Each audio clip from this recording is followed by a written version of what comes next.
You know, I don't even remember June, I would guess, from last year. It's been about a year. It's been about a year. Mhm. So it just seems like the 25% is gonna be done in the last, month and a half. It just seemed like, It's very typical, and the reason that that's typical is because if you think about it, the first month of the project, you have one subcontractor, you're doing site work. In the second month, you have two contractors here, you have site work and a concrete subcontractor. In the third month and so on, it grows. Now you have 100+ people out here and probably, I'm gonna make up a number, 50 subcontractors and suppliers. So bulk-wise, what's happening is the crew goes from 20 men on site, men and women, to 125-ish at times, probably at the big. So it's very typical that it starts slow and swings heavy at the end, simply because now that you got the whole building up, you can put that many more folks in it, and there's that much more going on. it seemed like a rapid acceleration considering like how long it took to get to the 75%. Yep, the reason for that, again, is by codes and regulations. For example, you can't wire until you're watertight. You can't start ductwork until you're watertight. You can't, there's so much of the major components. On, say, a $2 million mechanical contract, you may have $750,000 in just equipment. And until that equipment arrives, you get a spike in the bill, because all of a sudden you've got boilers, air handlers. You see what I mean? It's not a steady climb. It never will be in a building. It's just not the way it goes. And kind of about the old nursing home, there's a movement to tear the whole thing down. Oh, wait a minute, we're not Don't gonna get get ahead, don't get ahead. Wait a minute. Okay. That's news to me. Any further discussion on the new nursing home? I hate to bring the fact up, but Mr. Babson, I'm sure would if he knew more about it. We apparently have some cracks in the concrete in the new nursing home, and I think Chris is aware of it. I know there were two initially. One was filled in because it was a crack that could be filled in. Now I hear that there may be some other smaller cracks. There's a few cracks in the northern wing on the first floor slab. Quite frankly, I think a lot of it is because of the many corners in and out. They're all being repaired. They're not structural cracks. They're simply the slab on grade. They're all being repaired and treated prior to flooring, as the flooring goes. Okay. Very common. That's normal. It is normal. You put expansion joints in, control joints, you saw the floor, you do everything you can when you place it. I think for 80-some-odd thousand feet, I think you'd find that there's a very minimal amount of cracks, but there are a few. In fact, I looked at them this morning. If you go in the entrance, I believe it's on the north side, is it not, on the first floor? The east end of the building, East near the wing. nurse's station. Okay. Right in and around the nurse's station there's a lot of corners and things going on. You have a lot of penetrations of pipe. And no matter how much you isolate a floor, you end up with some cracks in slab on grade at that size. Mr. Solomon raised a question as to whether, is it WS Cole, whether they did proper inspection of the concrete? I don't see any reason to think that they didn't, absolutely. It's shrinkage cracks, it's the nature of concrete. It does happen in floors of that size. I don't think it's anything that will ever bother you folks. If it does, we're gonna be here to warranty it and take care of it. I don't see anything that's a concern to us. Okay.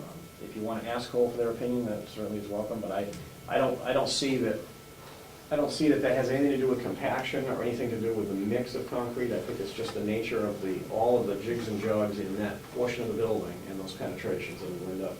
I mean, you can dice that floor up as small as you want, and no matter how much you isolate it, you will still get a few cracks that will happen like that.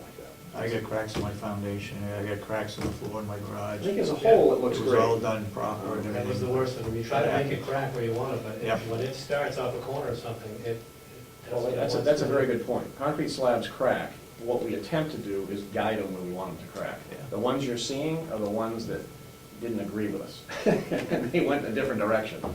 But any of the sawing you see in the floor, the form isolation joints and things, those are all designed on purpose to guide cracks, to create that isolation. So that's not going to hinder in any way the putting down of the flooring? Not at all. No, there'll be some floor prep and repairs to those areas, specifically where those are. And the epoxy is going down as we speak? As we speak, the confetti-type material, as I call it, the texture of the floor is in the kitchen, and they're actually preparing, we just toured the building, they're preparing to put the sealer coats on top. So they're working on that today. All the tiling is done in the bathrooms on the walls, but not on the floor. The floor is vinyl. The vinyl is going in, but some are in. 90% done. You're right, it's 90% in, they're not all heat welded yet. The The vinyl is already in? Yes, stuff. Bathrooms, Some resident bathrooms? is going in. Oh, It's good. a few left, but Okay. Yeah, it's in process, so they're not all 100%, but those are all going in. The wall tile, I believe, is 100% or darn close. all tiles close, they should be done, all the ceramics should be done next week. They're in the lobby this morning, they're in the men's and women's public bathrooms right now. What you're gonna see basically, if you go into the building, the core of the building is in the, kind of the least stage of completion. So if you go to the outer wings, you're gonna see clean swept floors and finishes. What they'll be doing is finishing those wings and exiting towards the middle. And as we finish those wings, we'll be locking off those wings from traffic and, you know, so they don't get damaged. And exit back out through the core of the building. Who's responsible for cleaning the building before we move in? Good, make it It's all under us. Sandy's are, yeah, Yeah. the heavy final cleaning is by us. It's under us unless you prefer to do it. No. And 551 windows. yeah, my thinking What does is that include? The cleaning of the building? pretty much everything. Just like you brought a cleaner to your home. Outside windows and everything? Top to bottom, inside, outside of windows, dust down, everything, wash, wax, vacuum, coordinate with Bob on flooring warranties, as well as what he's gonna use for final. There'll be an orientation of the finishes, materials, and what he's gonna need. He may have some input as well on final products. It's top to bottom, it's complete, so. Sandy, you got any questions? on the new buil- Anybody got any questions on the new building? Bob, you all set? I'm good for now. Okay. All right, the old building. What I would like is, we need help on estimating the cost to rehab the old building. And I think what I would like to have, and I would open it up to anybody who's at the delegation meeting on Monday, I'd like to have an estimate of putting on a new roof on the core section and the interior rehab of the interior of the core section. And then second, I would like to have an estimate to put on a new roof on a wing. In other words, if we wanted to keep two wings, we just double it, but I would like to have a cost for one wing. Do you, Yeah, either of you two have any comment on that? I'd like to also be able to go over this design, because I'm having a difficult time with this at the moment, with regard to where the pellet boiler goes. I'm seeing here, and. You're right, it is there. It is there, okay, thank you. I thought it was right across from the present boilers, but it's not. There's a few things going on, if I can jump into the Go one ahead. set. This is where I see it, you tell me where I'm wrong. Obviously, we were just employed by you folks just before I went away on vacation. Here's what I would suggest, and I'm not sure that I'm clear either on the final plan. So you brought us on board for kind of an assistance like we did before. We've got a minimal contract and a phase 2 contract, depending on what you decide to build. What I would suggest we do is we sit with the committee, which we haven't met with yet, or with the commissioners, however you see that should be handled, and shake out all these ideas. We can simultaneously be pricing ballpark budgets for what you're asking for. That's very easy. And when could that be completed? The delegation meets on the 18th of July, and they meet again on the 22nd of August. I would say, as far as budgeting, having a well-thought-out design, what we're doing, I think we would shoot for the 28th of August, or that. 22nd. That meeting. What I would suggest is, what I think I need to do, what Jim and I need to do, is get a very good handle of what the options are that you would like to pursue. Yeah. We will help you with the pricing of that. If you so see fit, if we're going to renovate this building, I think we should be simultaneously doing exactly what we did with this home and solicit for a design team, for architectural. Yep. We'll help you guide that, we'll help you determine what that scope is based on what the committee wants. Yeah. But I think we're kind of right at square one, and I think the first thing I'd like to hear is any and all ideas, however crazy they may be, of what you might want to do with that building. And we can help you with whether they make sense financially, do they, and how does that coordinate with what we're already doing? Well, one of the things that's not here on this preliminary design is a garage. Correct. Yeah. I would like some ideas about putting in a garage that will hold all of the vehicles and another well, the vehicles that we presently have, which is A van and a bus, and a bus, and a proposed truck, maintenance. maintenance truck. So I'd like something in that, and I don't know whether it's going to be attached to the building as it is in a home, or whether it's going to be, It may not, for code reasons and a whole bunch of reasons, it may make sense, and we talked about this, I'm not sure, I think with the original committee of this building, because we discussed the maintenance need in this building. It was determined at that time by the committee that it didn't make sense to have a large maintenance facility within the new building. For the simple reason you're mixing gasoline and trucks and you have a bus and all that stuff, it just, code-wise, was too difficult to attach it. My guess is you have a lot of value in that existing building depending on its use. It's perfect for office space, it's perfect for those things. It may make sense to build what you're saying, Dorothy, as a small, it may be just a metal building or wood frame building that is dedicated purely to maintenance. It's a place to keep the vehicles inside. It can be kept cold, it can be heated, it can have a little workshop where everything is focused in one spot. What about storage? Could be that as well. Those two combine very easily together. yes, that's what that was in my thought. And building a freestanding maintenance facility is fairly inexpensive compared to building commercial, like office space. As compared to putting roofs on our existing building?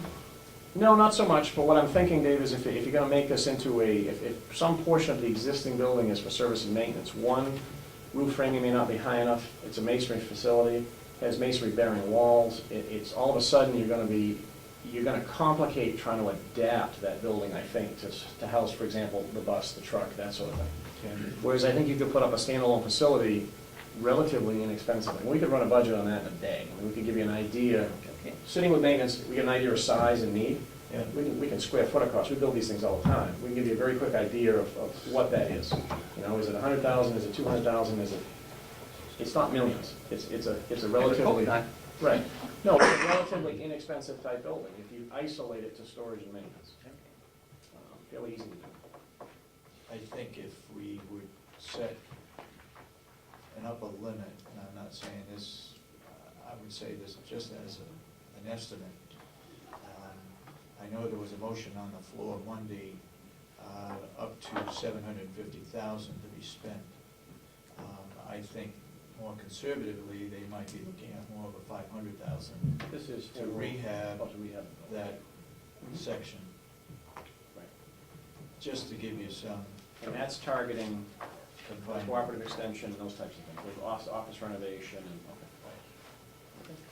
With a possible renovation, or putting in of office facilities in the meeting room at the top for 1,000 square feet for probation. Yeah, I think any of those, and you can also renovate portions of this building and leave other portions as they exist. I mean, if you have a future value there, you may not want to keep the whole thing, but there may be a value in keeping portions, and we've talked about that for future. If it's not going to cost you a lot to keep some minimal heat on it and just protect it. I'm not sure the delegation buys that. I think they're trying to reduce it down to the minimum. Okay. They don't want county government to grow, expand, I guess is the word. I personally feel that it's not gonna cost much either, and that we should be keeping it for the future. Well, not to keep 40,000 feet, but if you're going to No. keep a certain portion, it may make I some think sense. we're all agreement that 2 wings will be taken down, minimum. Yep.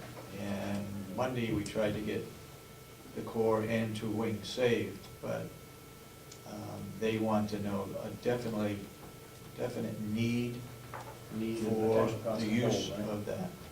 Now, my thing is on the core section, unless we change the maintenance portion of it and put up a separate building. And the laundry's a potential revenue. We need laundry, Yep. we need cooperative extension. That was twisted all around on Monday until I think they came to the conclusion that they would support cooperative extension. Because I said, you know, why plan on cooperative extension if you're not gonna support it?